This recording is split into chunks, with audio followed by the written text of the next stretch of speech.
Hey, it's Todd Burry from toddburry.com, and as you can see, it's a classic gray December day. A perfect day to talk about how to deal with SAD, or if you're not familiar with that, seasonal affective disorder, which affects a lot of people, right? Lots of people struggle in the fall and winter with this. They call it a form of depression. I just think it's a way you feel bad. And I'm not a doctor, nor am I trying to be, but I've had to deal with this my whole life. In addition to the other stuff that I deal with, which is relative to the same animal, because I have a chemical imbalance, like lots of people. That lends me to be a little bit wake up many mornings not feeling great. And this time of year, it's particularly hard. And I chose to do this video today because today is a classic day where it wasn't so easy. And I know that lots of people struggle, and I'm just going to share what I do and how I deal with it, and from a basic perspective, both from just some lifestyle choices as well as the supplements I use from a nutrient standpoint, not the brand, to give you some ideas. So again, if you struggle with it yourself, then you're very familiar with it, right? It's just a state of feeling sad, ironically. Or like fatigued or just kind of apathetic. And it really comes on when you start to get changes in the weather and differences in the light and the amount of light you're exposed to and the sunshine you're out in. And it can be dealt with many ways therapy wise, none of which I do personally. I don't use antidepressants, I don't do light therapy, I don't do aromatherapy. I know there's value in all those things. It's just I don't do that. But those are things you can look into. Of course, you can, if it's really bad for you, you can see a doctor.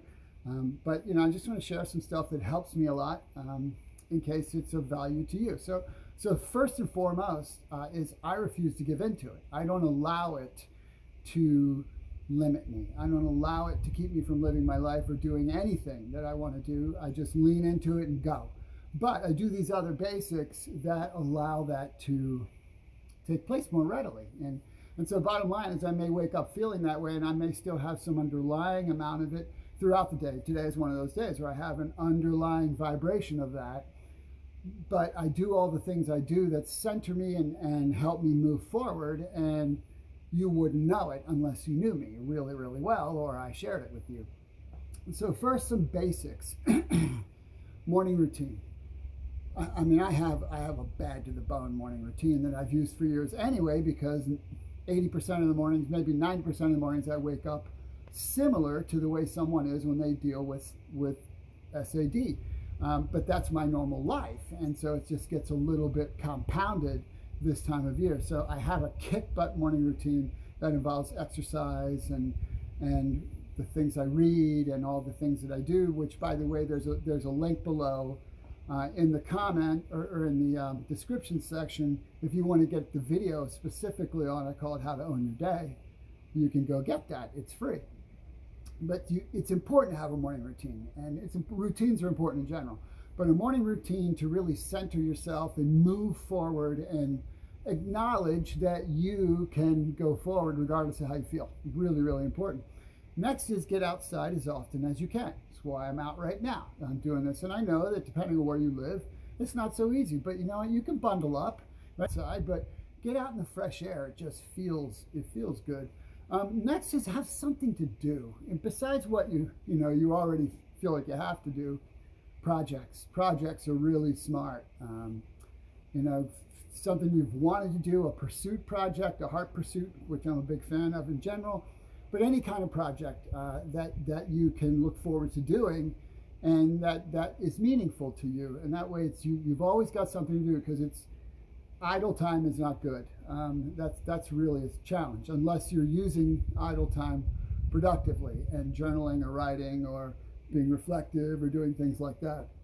The next is reduce alcohol. Alcohol is naturally depressant. And lots of people go the other direction, right? When they start feeling this way, they medicate it. And as I said before, I don't choose to medicate it. I go the other direction. And that's not that's not being judgmental in any way. It's just my choice. It's what I choose to do. I respect whatever anybody has to do. But I find that the more I would use alcohol this time of year, the worse it would be for me, because it messes with your brain chemistry anyway. So minimize the amount of times you use alcohol, and definitely don't use it just to get past the feeling, because it's not going to do that for you. Might numb it for a bit, but the next day you'll feel worse. And then the next thing, and again, these are 5 things anybody can do, is give grace. I give myself grace, and I don't beat myself up about it. It's like, you know what, this is this is part of my life journey, just like it's part of yours. And so there's nothing to go, oh, I wish it was different, or what's wrong with me. It just is what it is, right? And it doesn't do you any good. Give yourself some grace, lean into it, and recognize it's probably providing some benefit somehow, some way. As a matter of fact, that could be your project. Figure that out. So, and then I mentioned that there are a variety of supplements. Now, there are many supplements that you can use. And so I'm just going to give you things that I personally do. One is vitamin D. I take excessive amounts of vitamin D this time of year anyway, from an immunity perspective, but also because it helps there too. I believe there's a direct correlation to how your brain and how you generally work, your mood, etc., with the reduction in sunlight. And part of that is your body synthesizes vitamin D from the sunlight, and it's really, really important. So and you can research these things so you can find out the technical stuff. I am not a technical person. Once I understand that something does work, or I've experienced it does work, that's enough for me. I don't need to like figure out why a tree works. Say, is a tree's a tree, you know? And that's how I operate. I've been doing this stuff for many decades. So vitamin D, really, really good thing to supplement with. Probiotics. There's a huge connection between gut and brain, and so you want to make sure you're getting good probiotics. And so supplement that, because good chance you're probably not getting as many fresh fruits and vegetables, really fresh fruits and vegetables, especially local, this time of year. And so by supplementing probiotics, you're going to help keep a healthy gut, which is helping all your nutrients work better, which takes a lot less stress off your body and helps you do all kinds of great stuff. But in addition, helps that gut-brain connection. Next is omega-3s.